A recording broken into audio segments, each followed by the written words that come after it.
time on episode 305 of Legends of S.H.I.E.L.D. We talk Cloak and Dagger, Season 1, Episode 5, Princeton Offense, and Season 1, Episode 6, Funhouse Mirrors. We also talk weekly Marvel news and your feedback. I'm Chris from Play Comics, a show where we look at video games based on comic properties and how well they stick to that source material, a part of the Gonna Geek Network, just like the show you're checking out now. Shows on the network are individually owned, and opinions expressed may not reflect others. Find other astonishingly geeky shows at GonnaGeekNetwork.com. You have been granted clearance by Director Alfonso Mack Mackenzie. Stand by for a S.H.I.E.L.D. debriefing.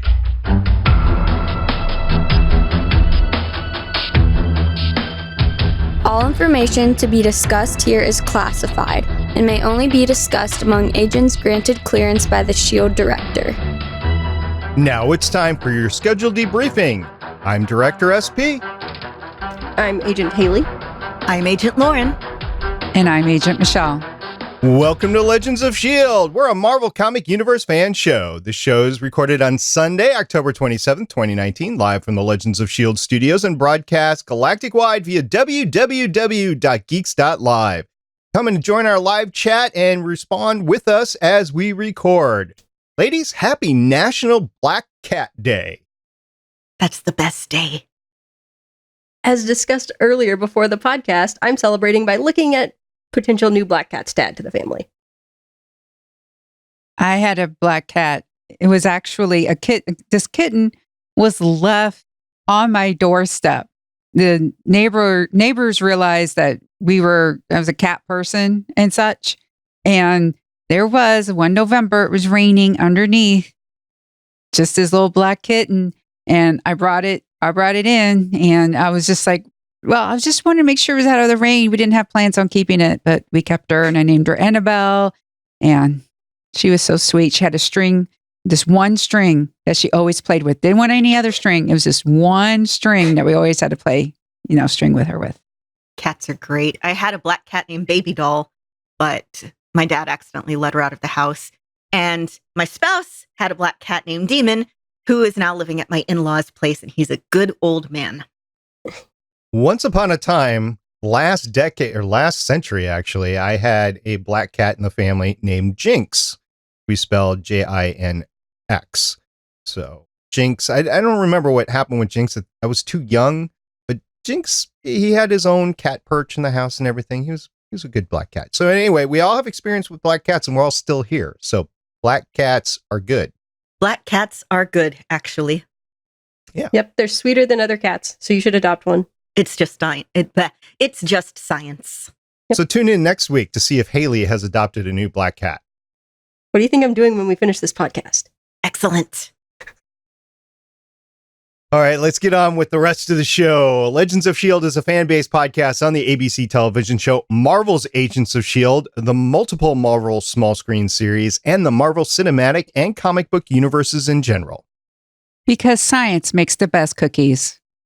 If you'd like to talk to us about the best cookies your science has ever made, you could visit our website, legendsofshield.com.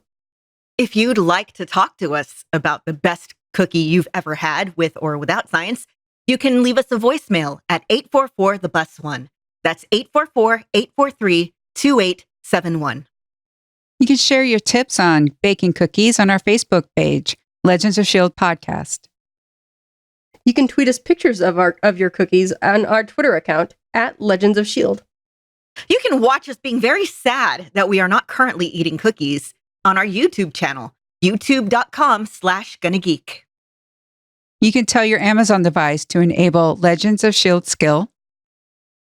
You can join our Discord server chat at GonnaGeek.com/Discord. And remember, Legends of S.H.I.E.L.D. is a proud member of the GonnaGeek.com network.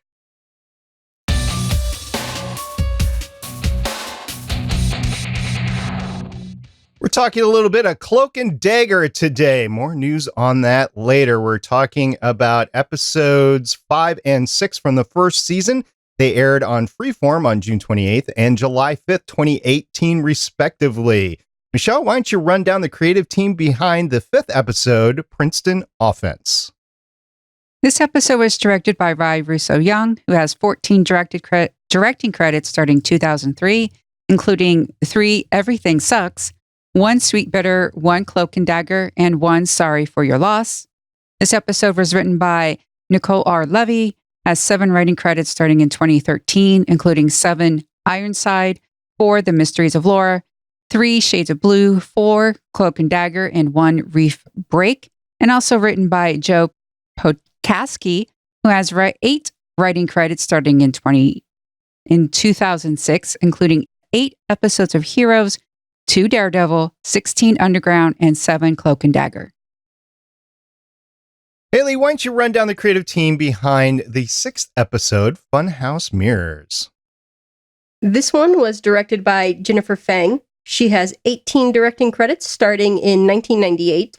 Those include 1 of The Exorcist, 1 of Major Crimes, 1 of Riverdale, 2 of The Expanse, 2 of Cloak and Daggers, 1 of The Boys, and 1 of Agents of S.H.I.E.L.D.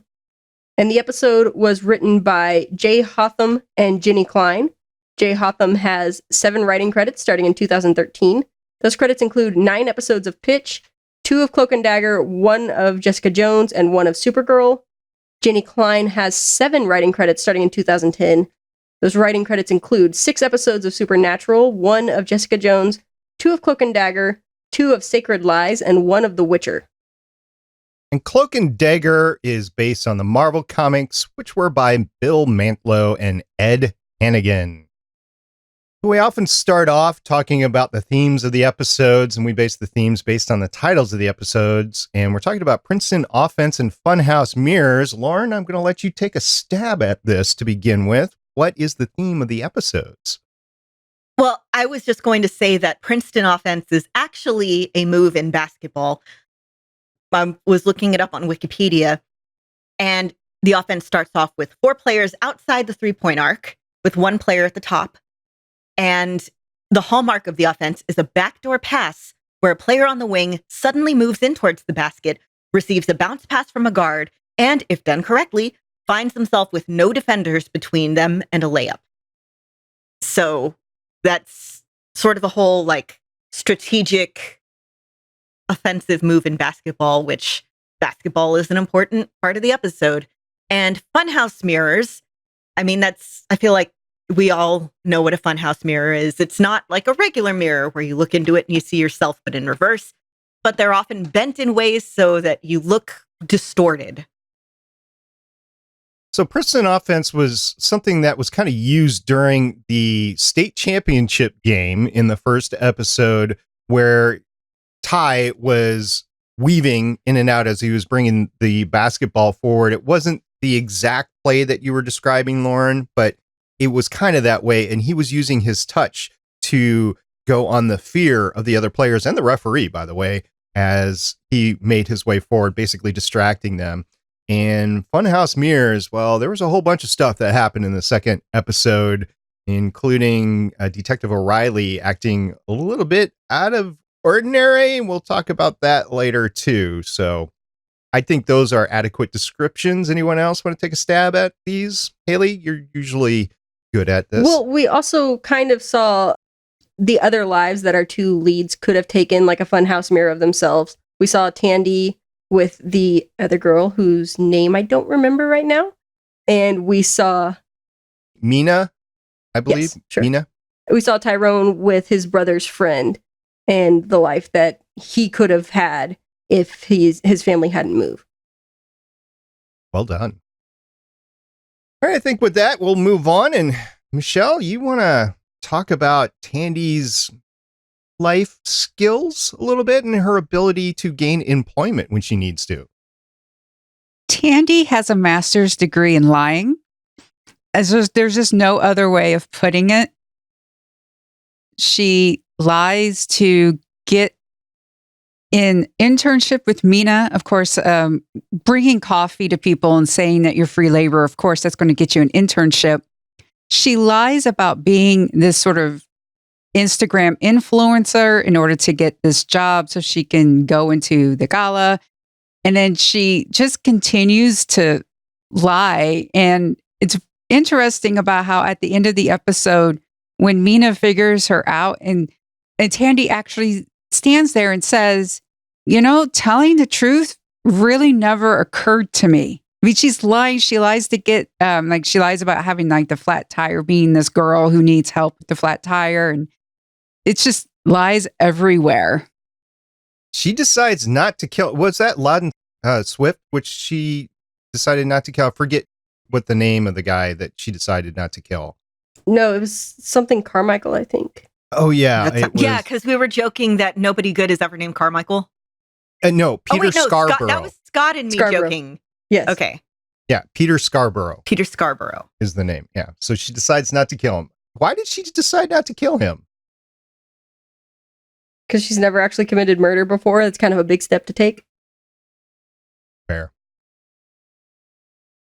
But we do see that he is a terrible person. Like, you start thinking, like, maybe, he's just like a regular person who's done terrible things for a minute when he offers to, like, teach her how to change a tire and stuff. And then you see what his hopes are, and it's to pull money off of dead bodies. That was creepy. Yeah, all of the little insights, whether they're hope or fear in that episode, were really unsettling. Really? All the hopes were unsettling? Yeah, when she's... Okay. At the party. Yeah, at the party, these horrible people, and you see the things that they hope, and it's all kind of skeevy and despicable, including the one guy who wants to get a beach from Scarborough, and it's just all... I mean, it's kind of what you would expect from... Okay, I'm pretty sure I don't remember if I've mentioned this before, but in studies on sociopathy, two of the places where it's kind of most selected for because of the qualities that people need to get ahead are politics and high-level business, because you have to have no compunction about screwing people over. And these hopes are kind of what you would expect from, at the very least, morally questionable people. And that was her whole reason for getting, I want to say it was an escort service, maybe, or I don't quite know how to phrase. So it's not exactly an escort service. It's probably like a modeling agency, and they hire the models to work the parties so that these skeevy rich guys can hang out with hot chicks. But the woman explicitly said, like, you don't have to do anything, but you can't get mad if they try. Like, if they take their shot and miss, like, you just have to let that go. Right. So they're not frowning on you whoring yourself out. They're just letting you know that that's an opportunity available to you. And I'm not in that part of corporate America, so I've never experienced that. So I have no personal experience from either end from that. And also, quick question. Was that the same party that Tyrone's mother was planning? Yes. Okay. Yes. I hadn't put that together. Was she at the party? No, because she was at her son's ball game. Yeah, the gala was happening at the same time as the party, because that's what happened when Tandy was using her powers over and over again to get these guys' hopes. And there he is at the game. He's all of a sudden he can't catch the ball. And then during halftime, he actually arrives at the gala. Yeah. It's like her using her powers has, like, they're connected. We know they're connected. And in this manner, it seems to be, however unwillingly, going back to him. At least it happened during halftime when he was over in the bathroom, whatever, wiping the sweat off his face or whatever. And it only happened when he put it over his head, the towel over his head. It didn't happen at any other time. Although his transport back happened when he went into the water pool, which nobody seemed to notice. In the comics, Cloak's teleportation, Tyrone's teleportation, I mean, he uses that big black cloak that we saw in the previous episode as kind of a portal. So I'm wondering, because his powers are all connected to darkness and everything, I'm wondering if we're going to see if it's easier for him to control his powers when he's kind of enveloped in darkness or obscured from sight. So we've seen that several times, like when he covered up with the tarp, when he covered up with his sheets. when his life is not in danger and he does it, that's typically what's going on. And then when his life is in danger, he just does it instinctively. Which is the same thing as happened when he was getting shot at by Connors in the alley. And then he showed up in the church. So are the powers connected that he transported to where Tandy was in both cases? So far from what we've seen, it seems to be. I think he even points that out to her.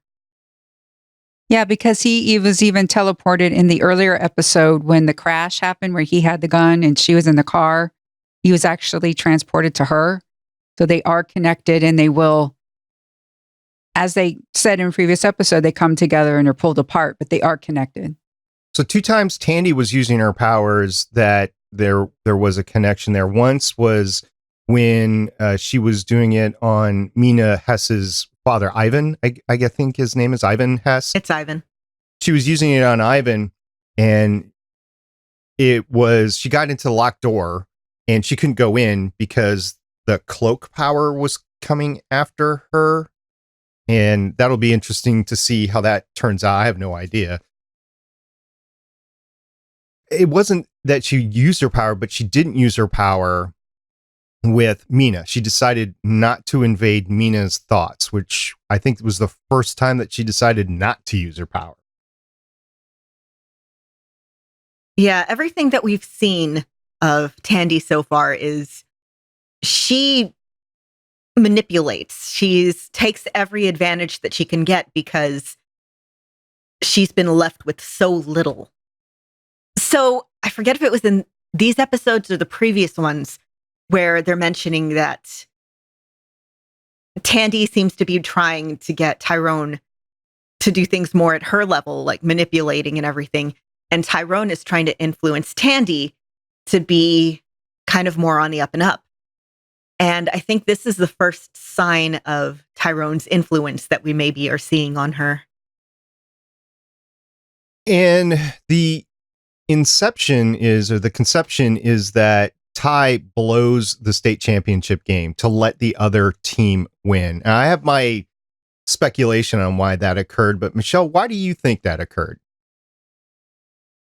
Well, he touches the ref and there was something there. And then there were all these like weird calls or non-calls, which is a really good sign of referees just, it happening a couple of times during a game. Okay. But it seemed to be happening on a basis, continual basis throughout the game. And it's just, for some reason, it seems as though someone wanted Tyrone's team to just win. And when he was, then he touched all the players and then he realized sort of like what was going on. And he should have made that shot. He could have made that shot easy. And he missed. Yeah, from what we've seen, we see the ref. It looks like, if I remember right, the ref was taking money. And these people from, I'm guessing, a public school. Yeah, I think it would have been the school that he would have gone to had his family not moved. I think you're right. Yeah, because Dwayne mentions it too. Yeah, when he's brushing up against people in SP, I kind of have to disagree with what you were saying earlier about him using their fears against them. I think it was just on accident, because if you've ever played basketball, you're bumping up against people all the time. And so he sees, the one that I'm remembering in particular is this one guy who his fear is his dad beating him. And between the ref and between these people who, like we said, they could have been him if he'd stayed at that school. The guy, I guess, scared of having to go to enlist in the military and getting sent somewhere and getting shot at. And this kid who, he doesn't have the love of his parents like Ty does. So it's like he's doing some form of justice in terms of screwing over the ref, but also letting the hymns that weren't have their big moment that they deserve. Yeah. Well, and this is the only opportunity that a lot of these kids might have to get out of the situation that they're in. The kid whose only other option if he doesn't get a basketball scholarship is he has to go and join the army. Or the kid who's got to go home to the father that's going to beat him if he can't find a way out of what he's in right now. Yeah, if you want more information, there's a fantastic documentary called Hoop Dreams. And it's about how inner city kids, particularly boys of color, the sports scholarships is the way out. And it's so unlikely that you will ever get to a professional league with professional sports. But it's, again, because of the lack of opportunities. And even, I believe, in the next episode, Ty's mom mentions that they were always playing basketball no, it was this episode because she was saying that she felt like Billy, his brother, was there with them. And that Billy really wanted that sports scholarship and everything to try to get him out of there. Well, and I think Wayne said the same thing. Like, they all thought that they were going to get a state title and it was going to be their way out. But they never made it. They just made it the semis. They didn't make it all the way to the final. Yeah. So Evita cues in on that. She says, I know what you're talking about, or I know you, and I've been watching you, and I figured out what you did. And she goes to see him that night, and thank him is probably not the right term there, but things happen, and it's because he did the good deed there. And Lauren, just to respond there, yes, I will agree. It was by accident. He wasn't using his power for advantage on the sports floor. It was by accident that it happened, but he was able to get by the defenders because they were distracted by their fears coming to light. Agreed. And also, so that whole thing with the Letterman jacket seems so very 1950s. Young people listening in, do people still do that, giving their Lettermans to... Okay, my last high schooler just graduated this year, so earlier this year, and yes, that is still a thing. Who knew? Yeah. I don't remember if we did that at my school. I don't think we did. What really surprised me more was the fact that there was an actual photography room. I've looked on, there's been different stories on the internet about how kids don't realize what the red light means with all the photographs because they've been raised in this digital photography age. So they don't understand that back in the old days, you had to, take the film out of the camera in the dark, which is very difficult to do. I've done it. It's rough. And then you have to actually use the chemicals and timing, and the red light doesn't overexpose. And it was just interesting seeing that at that school. That really lets you know how much money that school has, because in order to have that type of an elective means that school has money. Yeah. Well, I would assume were they still using it as a dark room, or is it just a dark room they had from the 90s when that was a thing you could do? Actually, it is back in the artistic realm. So they do have it for the arts in some schools. And like Michelle says, it's not cheap.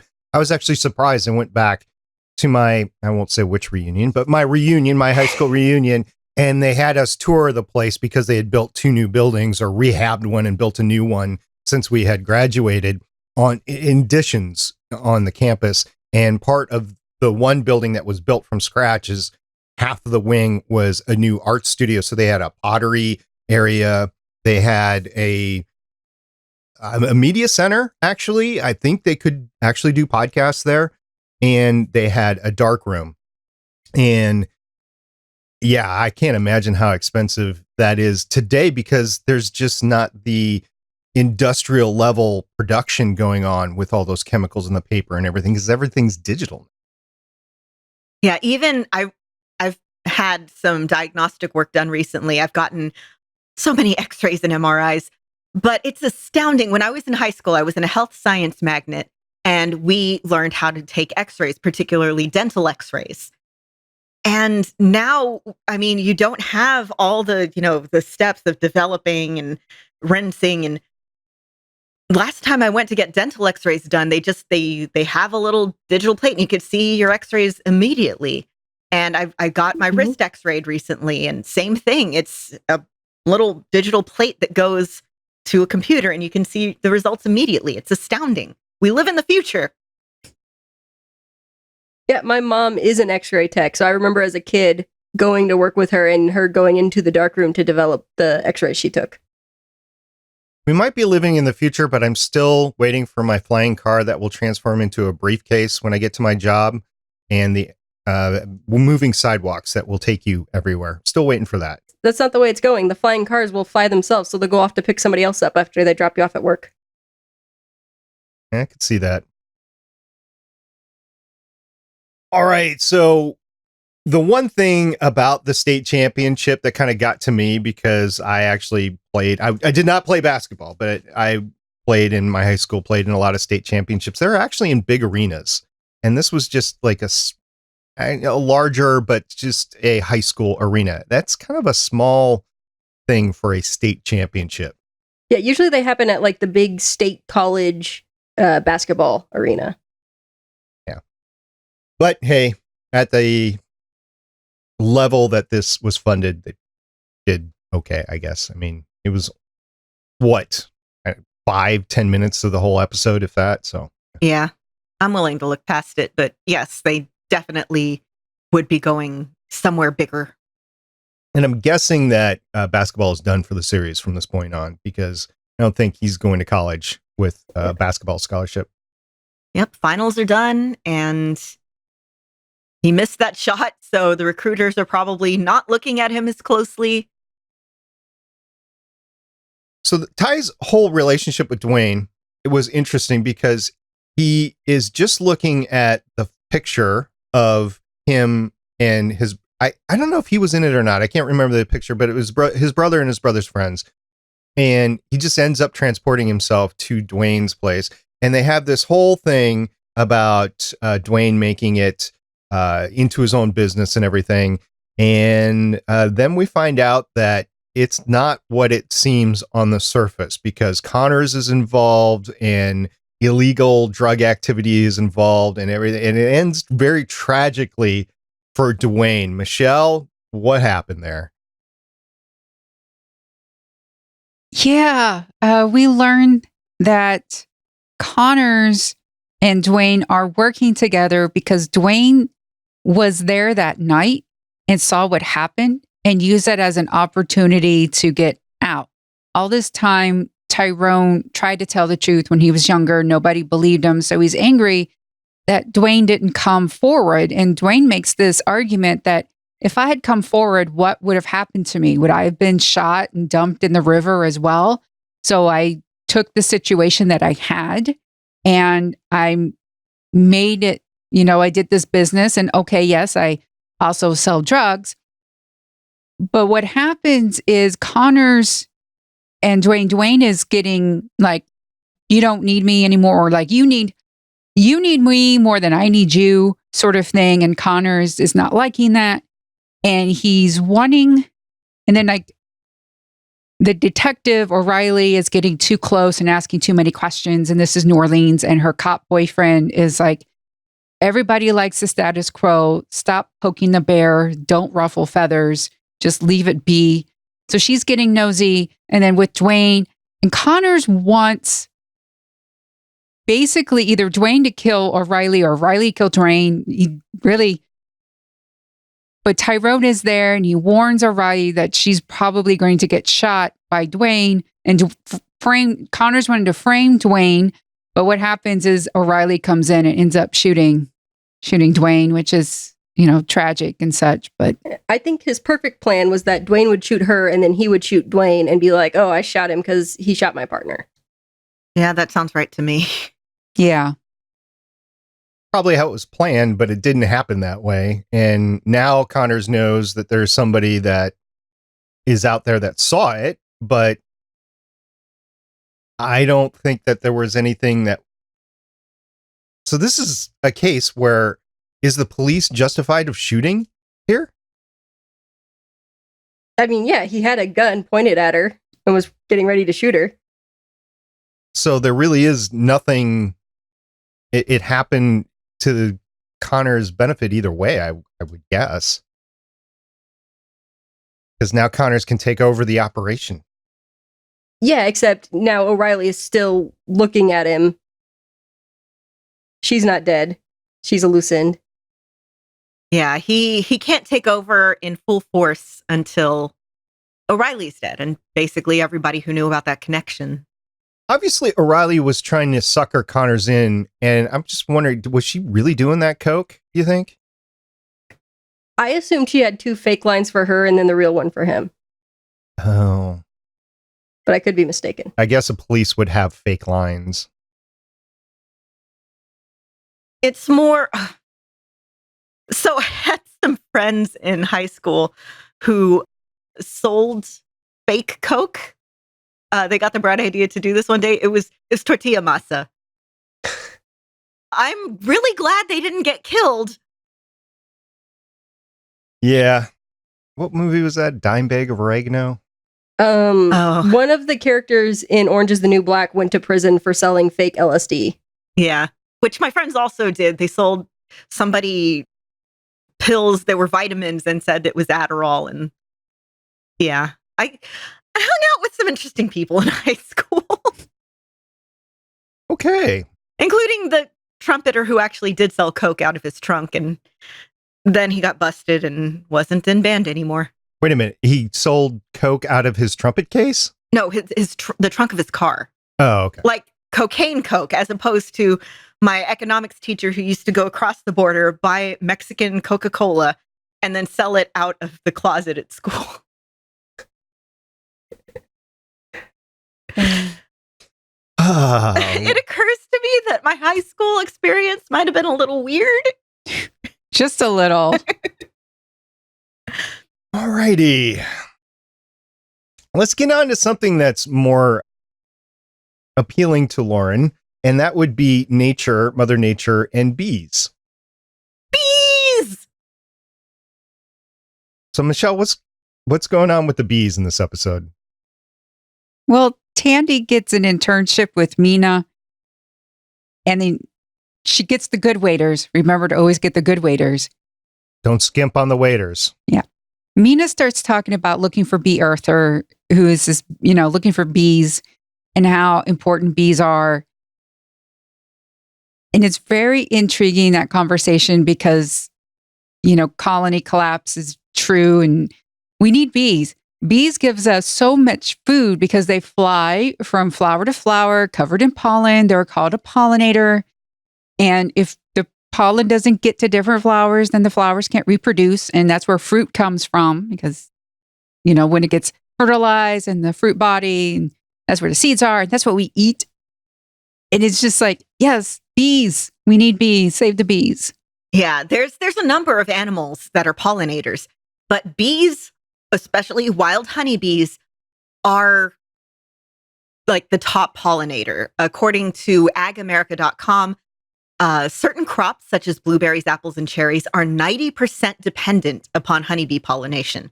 So next time you see a bee around you, do what they did in this episode. Just keep calm. Don't make wild movements around it. The first 4 on this list of top 10 pollinators are bees, managed bees, bumblebees, other bee species. There are so many bee species, you guys.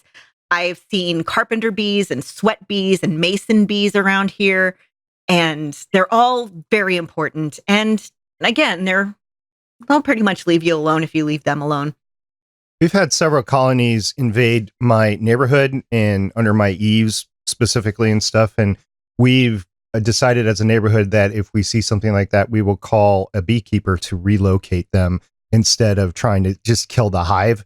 So just FYI, if you live somewhere and you have bees around, don't just try to kill them, even if you think they're wasps. Don't just try to kill them. Call a beekeeper. They will come out and tell you what can be done to help the environment, basically. And bees are very important. Yeah, I think in a lot of cases, they'll even do it for free because, again, beekeepers are very interesting people. They are so into bees.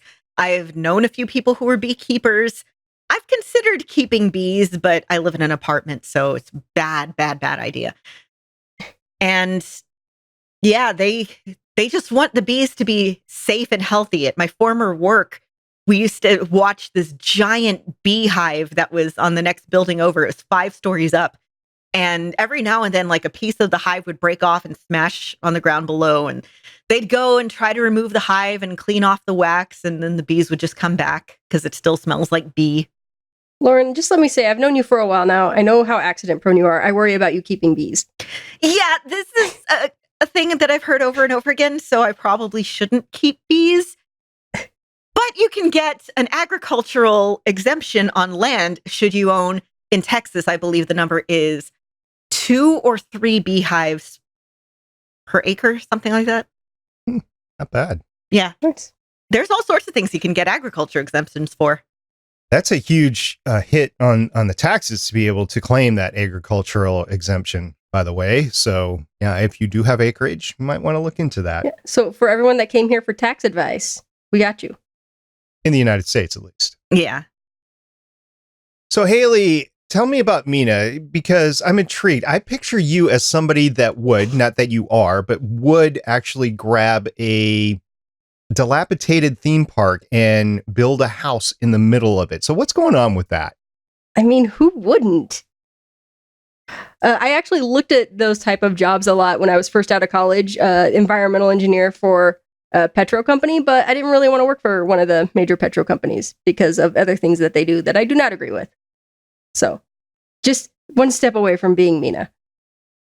My son's in the same boat. He's graduating soon with a biochemical engineering degree, which the 2 big industries for that are the pharmaceutical and the energy sector. And he does not want to work for either because of conflicts of interests and morality and all sorts of things like that. So I'm like, okay, so you better figure out what you're going to do with that degree. There's other things you could do with a biochemical degree.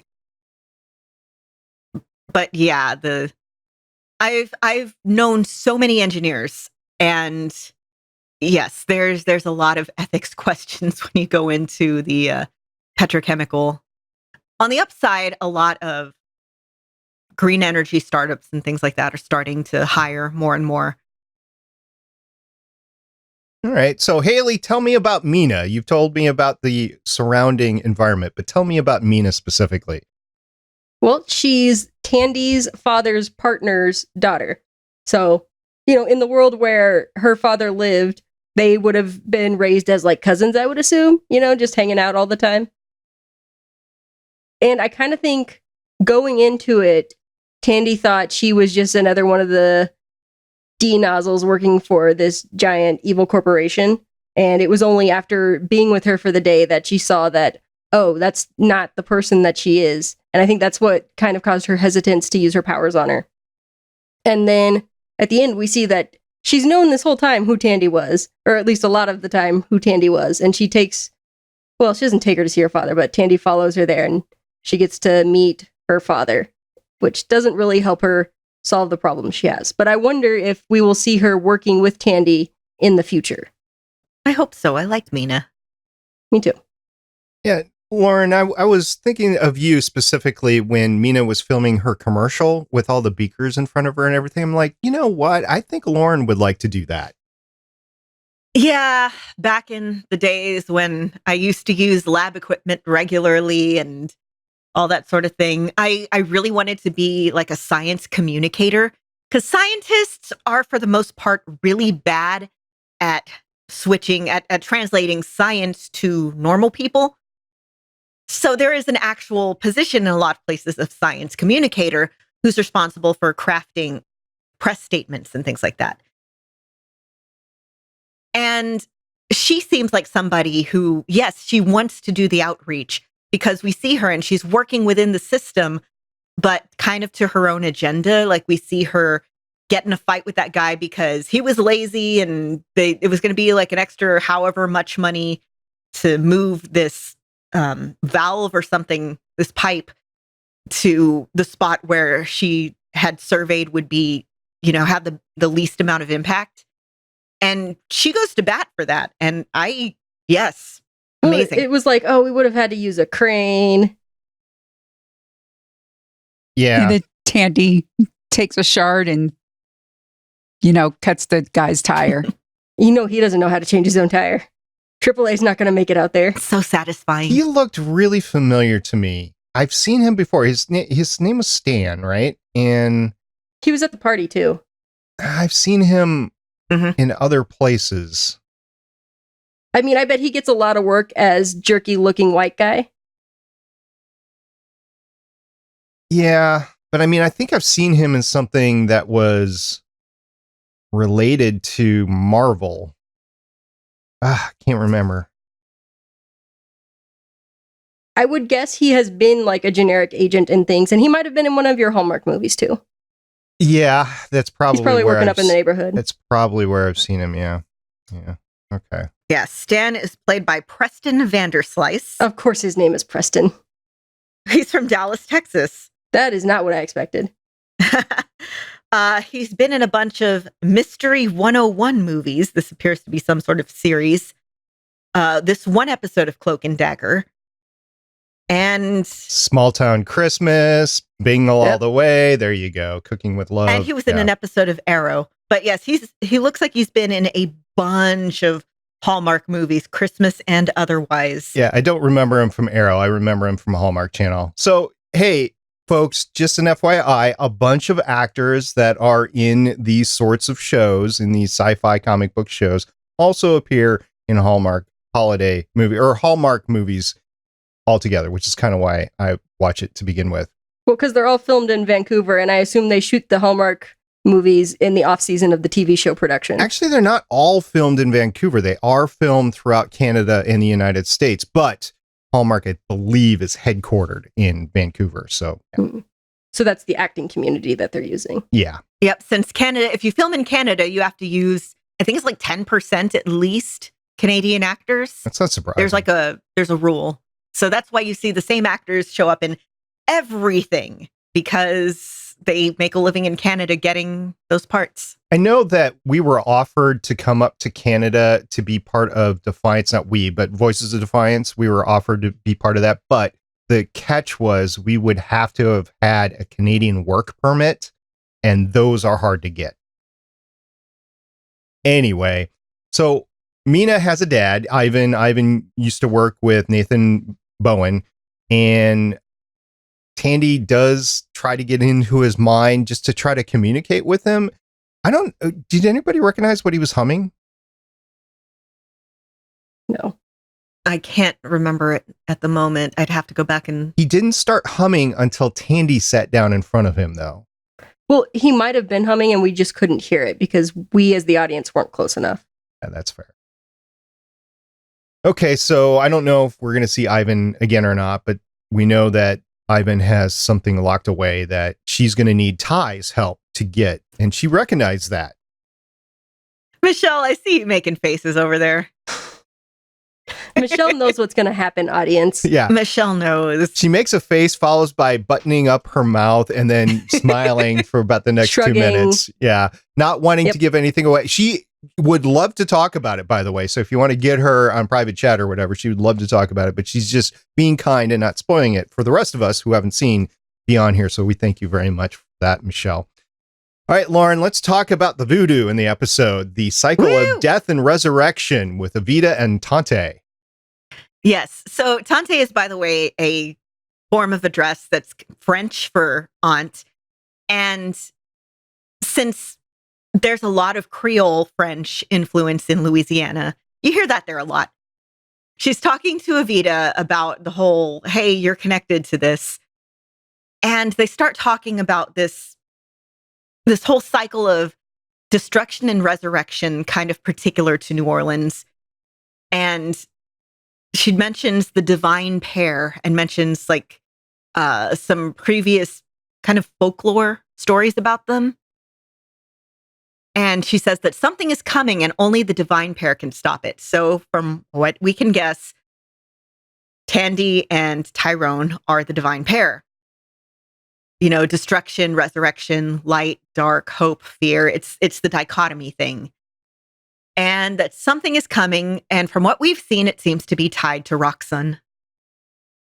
What I found interesting from a filmmaker's standpoint is that they intertwined it back and forth like they did the church discussion that the two of them, that Tandy and Tyrone, were having a couple of episodes ago. So it was throughout the episode that they were talking about the tarot reading, basically. It wasn't just one setting, it was throughout the episode. And at the end, it was more than just the two of them are involved, is that one will live and one will die in order to fix this. And then, of course, we see Ty getting shot at, and you assume that he might be dead. And the whole, by the way, that was very artistically done with him transporting and then not seeing his chest area. So he might have been actually shot because you saw him fading in and out before he finally went all the way to the church.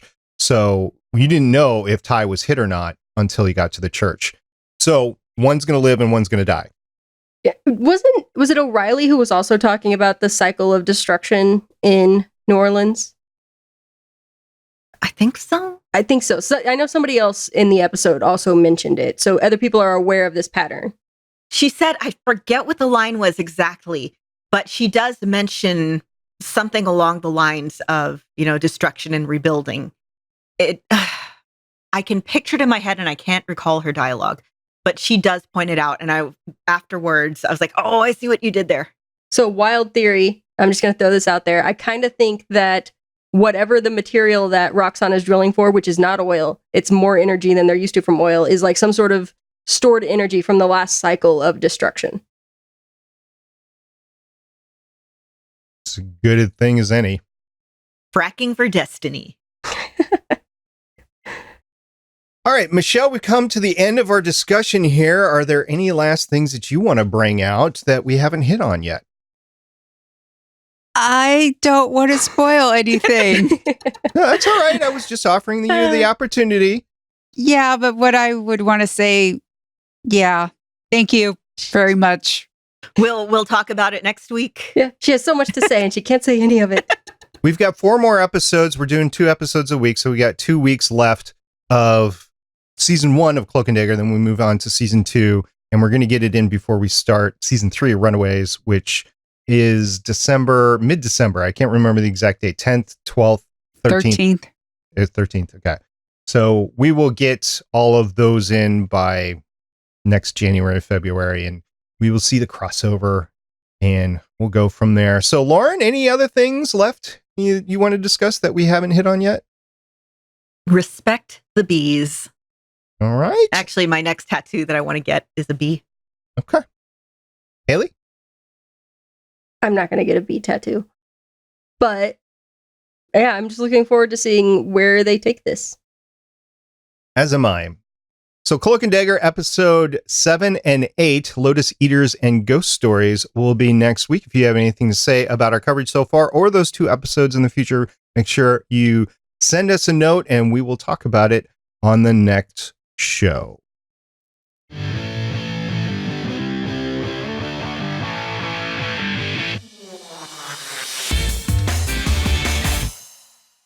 All right, news this week. You're all so excited about Cloak and Dagger, I know, but we've got some bad news for you.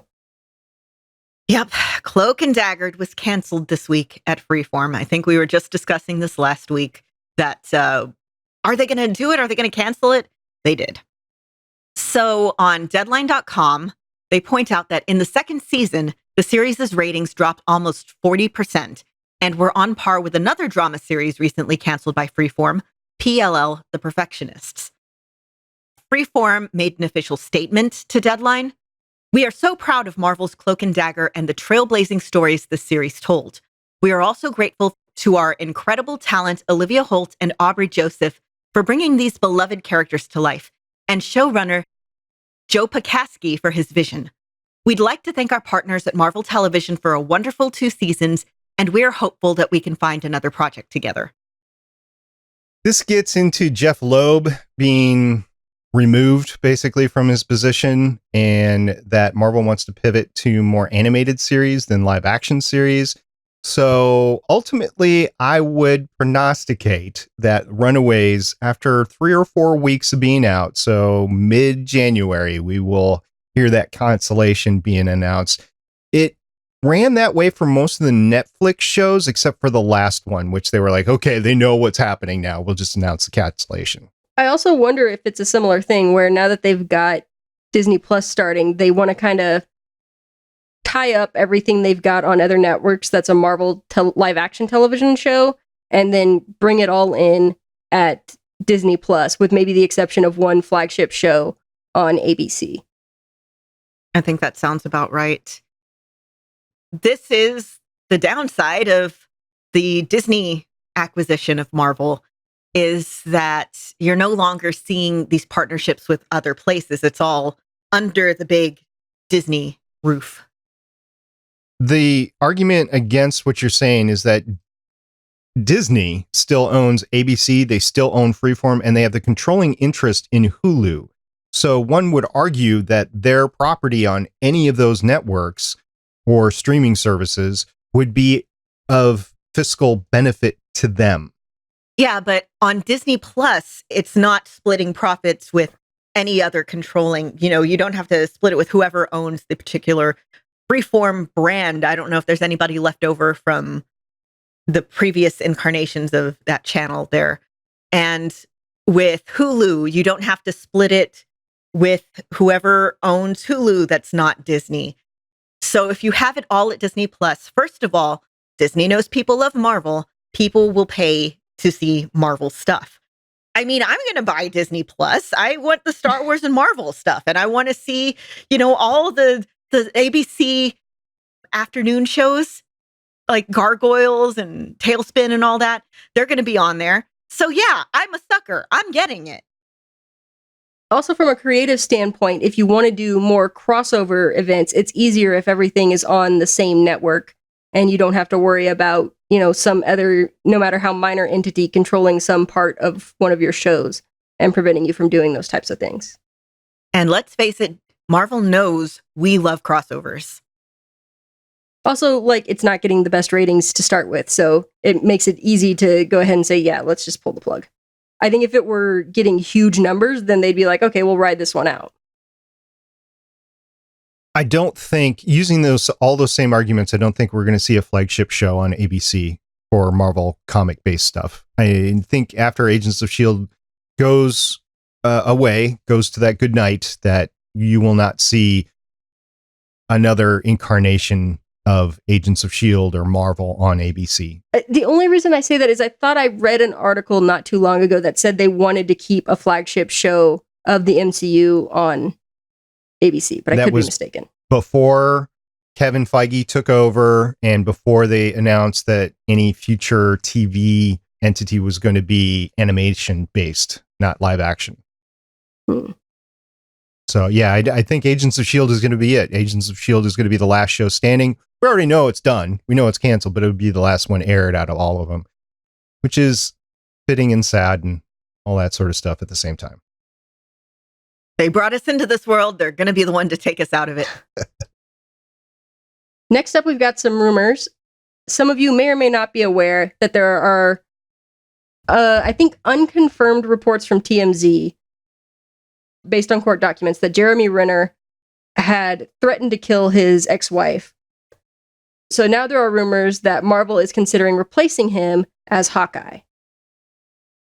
Yeah, if you've read these allegations, they are awful. So, yeah, right now, I know a lot of people on Twitter have been calling for a replacement. It should be noted that Marvel has already replaced actors in the MCU before.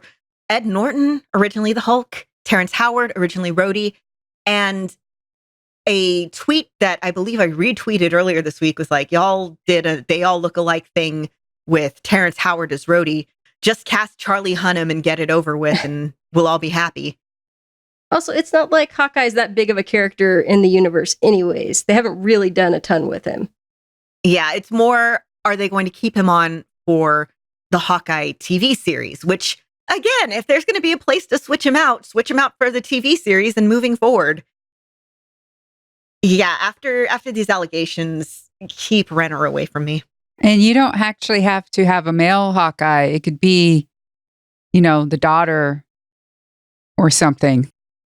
Well, I think the plan was that he would return in a mentor role for the Hawkeye series. Yeah, since we are, in fact, getting Kate Bishop.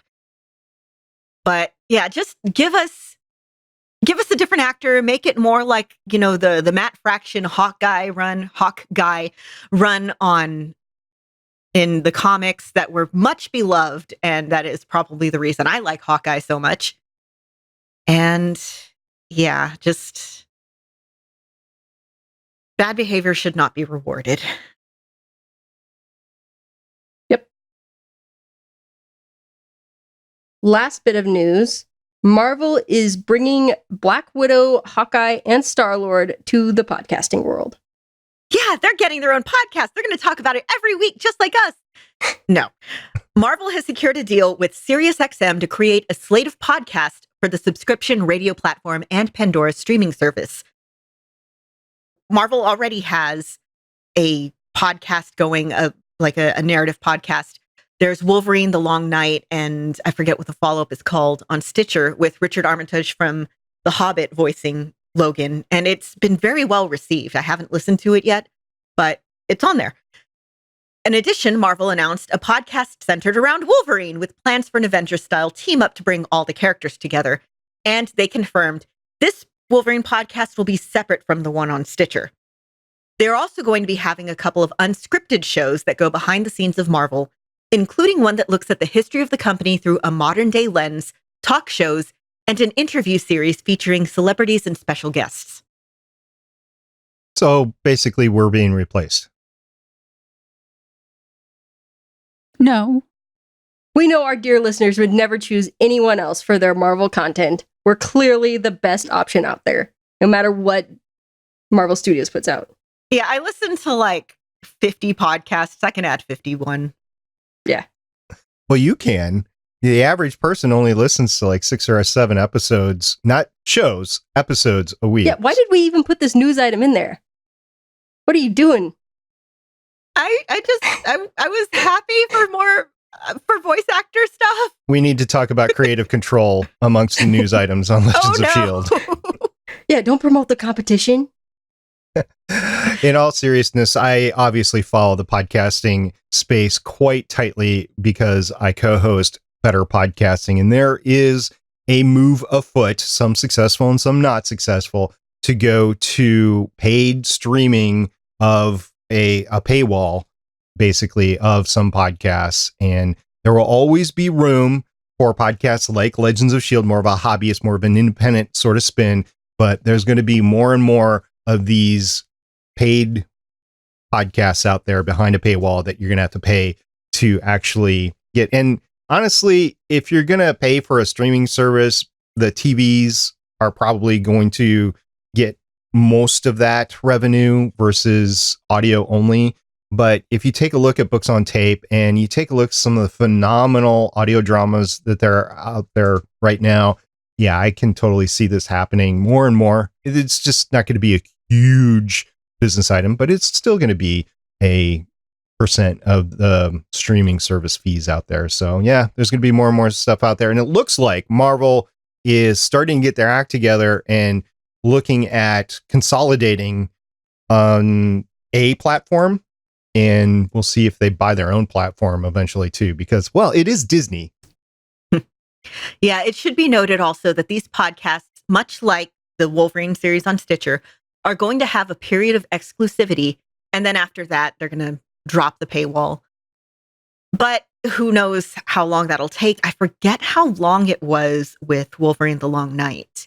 I think it was a few months before they dropped that. I can wait. There's no reason for me to need to get that sort of stuff right now. There's a real shortage of content out there. Yeah. 750,000 podcasts right now in Apple Podcasts. Oh, I thought you were going to say on your podcatcher. No, my phone is not that big. All right. So other than having to talk to Lauren off microphone about creative content of news items, I think we're done for news for the week.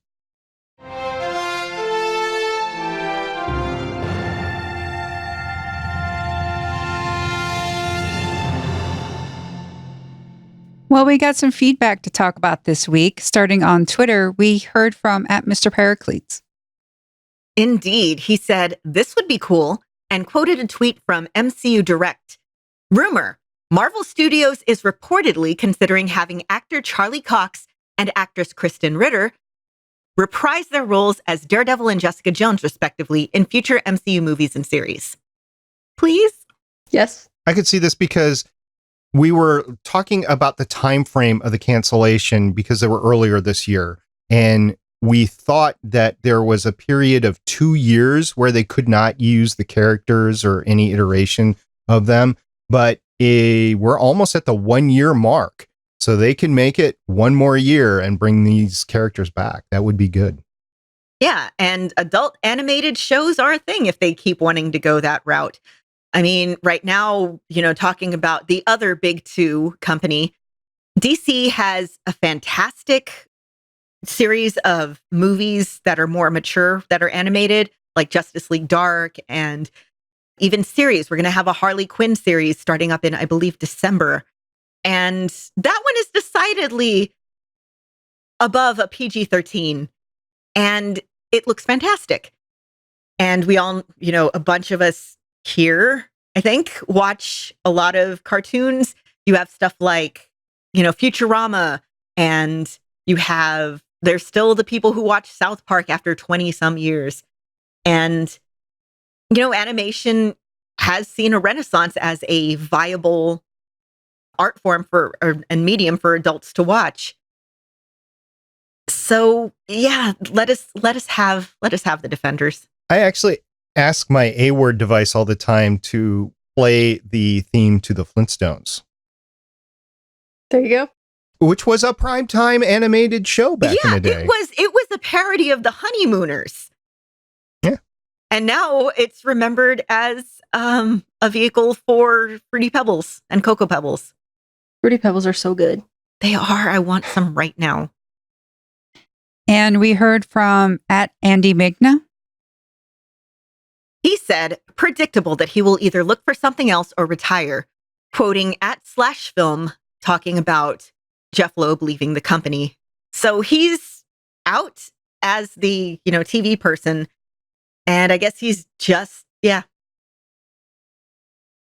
There's a lot of networks out there, so I could conceivably see him moving into like a creative role with a network just because there's so many positions out there. But honestly, he's done a good job for the last 10 years, and not a great job, a good job. And I just see him as retiring personally. Yeah, I've never been the biggest Jeff Loeb fan. I'm still holding a grudge over Ultimates 3. Well, you could hold a grudge with him for a lot of things with Marvel currently. I mean, and some of it's true. Probably not his fault either, but he was in the middle of everything. So, yeah. Yeah, I will admit that he's the one who gave us Agents of S.H.I.E.L.D. and Runaways and Cloak and Dagger and the Netflix series. And Inhumans. Nobody's perfect. So while I'm not willing to drop the grudge, I will admit that he has given me stuff that I like. And in Humans, he probably wasn't the force behind that. I have no idea, No. but It was Perlmutter, right? I believe it was Perlmutter. they wanted to make it into a movie, and then they decided not to, and then use it as a TV series instead. So they just kind of pushed it from the MCU off to the TV realm, and somebody had to pick it up. So that's how I picture it going on, but I don't know if he could be blamed for it or not.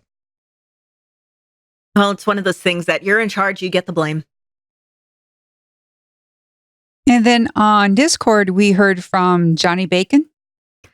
Yes, Johnny Bacon, in response to the whole rumors of Renner being replaced, guess they should have killed off Hawkeye instead of Widow. Which, honestly, I agree, considering they never really used Hawkeye for much, and now we know that Renner is allegedly trash. So At least they didn't go ahead with a movie for Hawkeye. They went ahead for a movie with Black would have Widow. wanted to see that anyways? I would want to see it if it was like the Matt Fraction Hawkeye. Or if you had to choose between that and a Black Widow movie, though, which would you pick? Oh, is it ScarJo as Black Widow? Yeah. Hawkeye. Really? I have cooled considerably on Scarlett Johansson. She's made too many comments and done too many questionable things. Okay. Jennifer Lawrence, Black Widow versus Hawkeye. No. Okay. No. So who would you cast as Black Widow? Jessica Chastain. Okay. Interesting. What about Bridget Regan? Ooh, she would be good too. Okay. We've seen her be a widow, sort of. Yeah, that's my point. Proto-widow. It kind of worked. Yeah. And Oh, Agent Carter. That's another thing I can...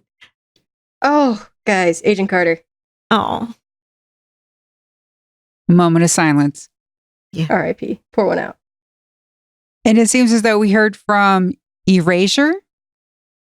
Yes.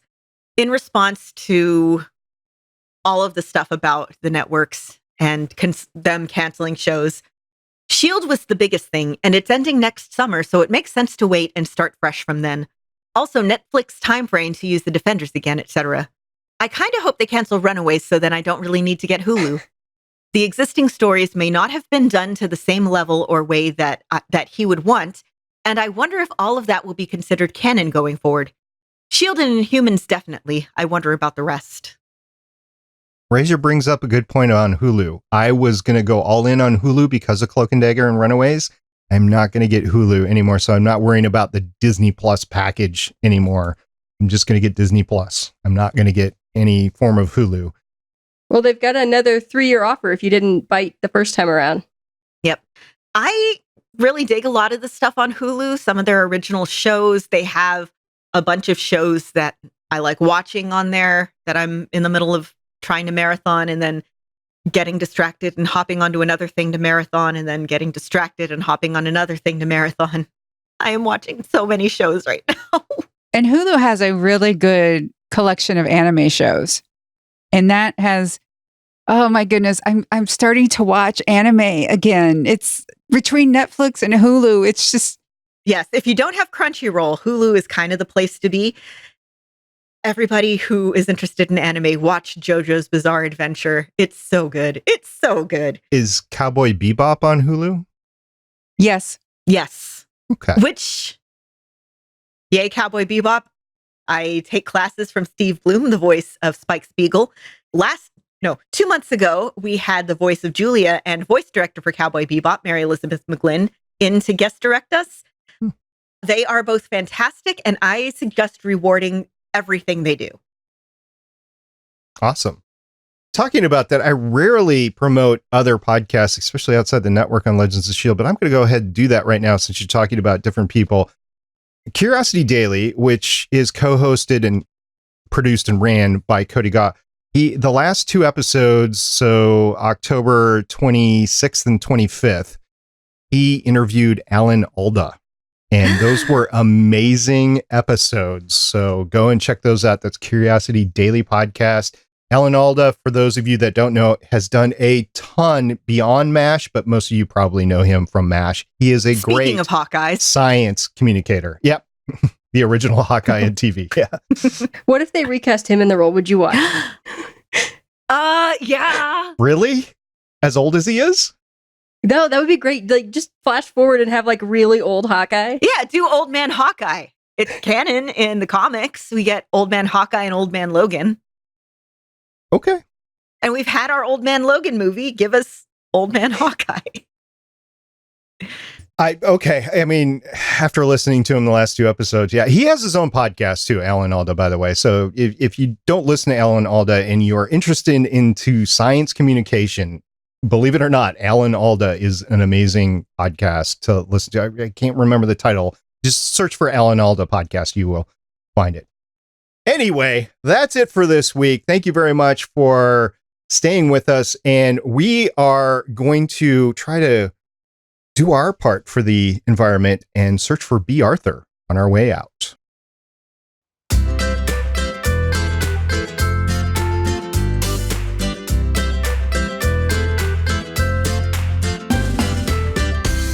I want to thank everybody very much for coming on and listening to us talk about Cloak and Dagger. If you haven't watched it, we know it's canceled, but it is so worth it. A lot of the notifications that I was seeing on the Twitter streams were just lauding this show as being amazing. And so if you haven't checked it out, please check it out and check out our podcast discussion about it afterwards. So the Alan Alda podcast is called Clear and Vivid. That's clear and then a plus sign and then vivid. So yeah, going to be adding that to my list. Thank you, SP, for that. And thank you for everybody who listens to us. And we love hearing back from you. We love seeing all the little notifications of likes and stuff on the posts after we update. So thank you for that. Yes, thank you everyone for listening. And since it is National Black Cat Day, go out and adopt a black cat. They tend to stay in shelters longer because people think they're evil or cursed or something like that. And if you do that, tweet us a picture. And if you already have a black cat, tweet us a picture. Just tweet us a picture of your cats. Pets Yes. in general. But right Yes. now we're talking cats. Thank you to everyone who listens and who interacts and who puts up with me in Discord about posting random news things and saying things about it and then interacting with me. Thank you very much. A lot of great interaction on our Discord server, which you can find at gonnageek.com/Discord. So until next time, I'm Director SP. I'm Agent Haley. I'm Agent Lauren. And I'm Agent Michelle. Bye. See you guys next time after you make it to the animal shelter. Adopt your black cat. Bye. Bye. Adopt, don't shop. Bye.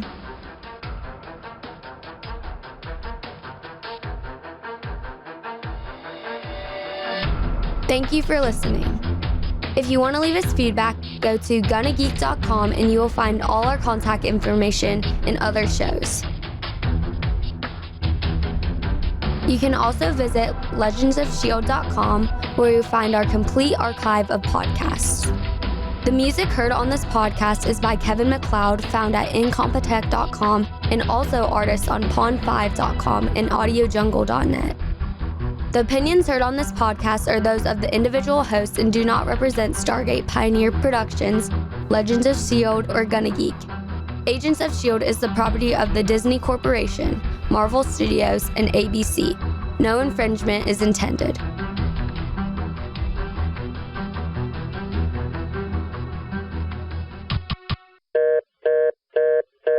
Legends of S.H.I.E.L.D. is copyright 2013 through 2019.